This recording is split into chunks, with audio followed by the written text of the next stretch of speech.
Alright, Bygrave, you seem to be rounding back into those form that you had some season ago regarding hitting the back of the net.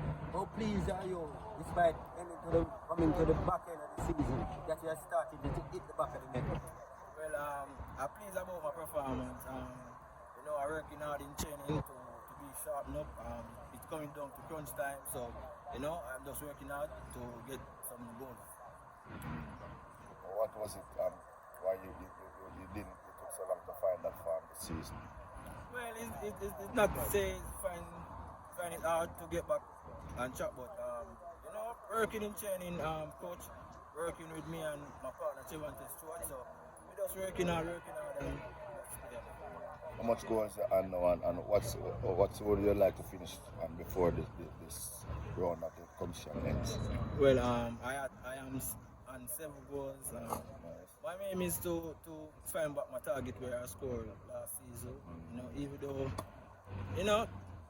Parker Blacks is on fire right now, but it's hard to catch them back. But I just do what I do best, scoring. Yeah. Last season you finished second in the league. How much of a motivation is for you to go one step further this year? Well, it motivates me a lot to score a goal.